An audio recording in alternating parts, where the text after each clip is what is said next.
Okay, so I had to pause the video because I think I clipped something and it came unraveled. Not what I wanted to do.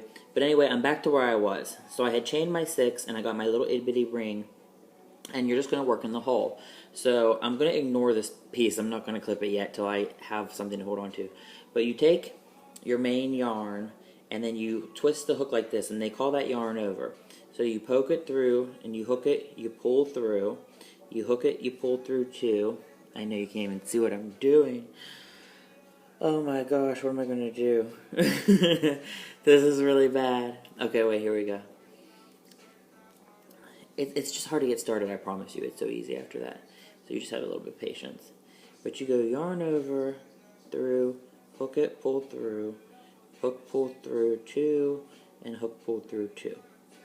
Okay, so if y'all can bear with me. Okay, wait. Wait. Yes, okay. So now I clipped it, but not like to mess it up, I hope. So you can see my little ring, and you can see this little thing right here. They call that a post, or like it's basically like a double treble, or a double crochet, I mean. So again, I'm going to do the same thing. I always have the beak, like the bird beak of the hook facing me. So I yarn over, and I'm going to go through the hole. I hook it, I pull through. I hook it, I pull through 2, and I hook it, and I pull through 2. Okay, so now I got 2 posts. I'm going to do this again. Yarn over, through the center, hook, pull through 2, hook through, pull 2. So now I got my very first square. 3 posts makes a square. So now I'm going to chain 3. 1, 2, 3, because now I'm turning a corner. Even though that you don't see the corners yet, it's going to happen. So you're putting a square, and you're going to chain 3 on the corners, but every other time you only chain 1 in between the squares. Okay, it'll make sense, I promise you. Bear with me. Yarn over, through the middle, hook, pull through, hook, pull through. And again, over, in, through 2, hook, pull through 2. 1 in the middle, hook through 2, hook through 2. I'm going to chain 3. 1, 2, 3. I'm sure I feel like I'm going cross-eyed in this video because I'm trying to see what I'm doing, and I'm trying to see what it looks like on the video, if y'all can see or not, which I'm worried that you're probably not. So through the middle, hook, pull through, yarn over in the middle, hook, pull through 2, pull through 2. And then remember what I told you about there, I put 3 in here, chain. So now I'm going to 1, 2, 3. All that I'm doing is hooking and pulling through. That is the only thing that I'm doing. It doesn't look like much of anything, because trust it and believe, it is not much of anything. I have a lamp here. I don't know if this is helping the situation, if it's making the situation worse. Oh, yeah. And yeah, my hair is like, it was wet earlier. I put some coconut cream in it. Okay, so I have 3. Now, yarn over in the middle, hook, pull through 2, hook, pull through 2. And I got my post. Through the center, hook, pull through 2, hook, pull through 2. Hook, pull through 2. Okay, so I got 4 squares. 1, 2, 3, 4. And I told you, you have to put 3 in between. So I'm going to yarn 1, 2, 3 that I've chained, and now I got to connect it back to this beginning one, you see? So I can make a square. Even though it's round, it's called Granny Squares, it's going to get a square kind of shape as it goes. This particular crochet is very forgiving. If you fudge up, if you mess up, you just keep going, and it like usually fixes itself, or like you don't even notice it, okay? So when you get to where you need to link one onto the next, and you're going to level up, like Sierra said, bang, level up, you know? All you got to do at that stage is just poke through, you know, and you want to try to get through both of the loop, you know, like the good and the bad. Whatever, I don't even know. Why did I say that? But anyway, you go through the corner of where you were, and you hook it, and you pull through, and you keep pulling that through the other one that's on the hook as well. Because how I tried to tell you, you don't count whatever the loop is on the hook. You don't count that as anything when you're like counting and you're building up. So now I'm gonna chain 3 more because I want to skip a space. I want to jump over top of this one and get over into this corner. So 1, 2, 3. And all that I did was to just, so I can leave a gap above this square. it's making checkers is like what I'm doing. So I'm going to put a square in here. So yarn over, through, hook, pull through 2, pull through 2. Yarn over, hook through, pull through 2, pull through 2. Yarn over, through, pull through 2, pull through 2.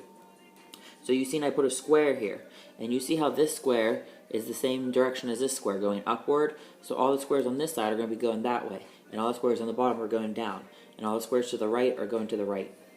But now I'm putting 3 because I'm technically in a corner, even though it seems like you just was in a corner. 1, 2, 3. Okay, so here's the kicker. I turn my work a little bit so I can like focus on what I'm doing. Yarn over, through, hook, pull through. And then always like give yourself slack. I mean, sometimes the yarn will unwind for itself and it's beautiful and it's wonderful. And other times you gotta give yourself some slack. You don't want that tight tension, but on your work, you want to keep your tension the same. So yarn, pull through 2, yarn, pull through 2, beautiful. Yarn over, in, hook through 2, hook through 2. Yarn over, in, hook through, 2, 2. Now look, this is where, how I told you I've been doing 3 because I was always in the corner. I'm going from this square to over to this gap. I need to put a square over here, but I'm only going to chain 1 in between my squares, which consist out of 3 bars or posts. Yarn over, through 2, through 2. Yarn over, in, through 2, through 2. I feel like I'm going cross-eyed and it probably looks horrible. Yarn over, through 2, through 2. So, also, like you could see, this square here, I had loosened up my tension, so it's a little bit sloppy, wonky compared to my other squares. But don't fret about it, like it'll really fix itself out. But I'm in a corner again, so yarn 1, 2, 3 to give me a chain.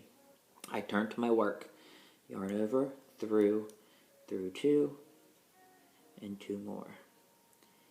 And basically, I mean, I'll have to speed up and fast forward this video because it's kind of like, what do you call this? So I only chained 1 in between that. So boom shakalaka. I mean, you can make a coaster out of this, a pot holder. The thing of this is, that's so easy. Well, I just messed up. It's so easy and it's so relaxing. And you could literally make a blanket the size of your whole bed, even if your bed's like a king-size blanket. I know this is called granny squares, but I had started with the circle, you know, the slip knot and the 6 chain circle method. There is a technique called a magic circle, which I've done before. It's like you do a different kind of knot around your finger, and then like you get a loop, and you can pull the string, and then the loop like tightens. And I did that for a beanie that I made for somebody, like a tassel cap, a beanie, whatever. But anyhow, I turned my work again. I was on the corner. I did 3. I hope you can see this. So now I'm back in this gap. Even though I put a square on this side, it's like I gotta have a square on this side. And how at the beginning everything looks like a circle, the more squares you have, this piece of work becomes more square. But like I said, you just keep spiraling around and around and around until you have a big blanket as big as your bed. So this is basically it. I'll have to try to fast forward or speed up. Like I said, if you want to change colors, all you do is clip the line, tie a knot from one color to the other. Like you go the whole way around, and then you clip the knot and change the color. Or if you want, like my work had stripes, so to speak, that's because I bought the yarn that changes automatically. So I might make another video just doing this a little bit more, talking a little bit more. YouTube only lets you have 15 minutes of a video. I never knew this. So, yep, that's me. I'm going to sign off, and adios amigos. Bye.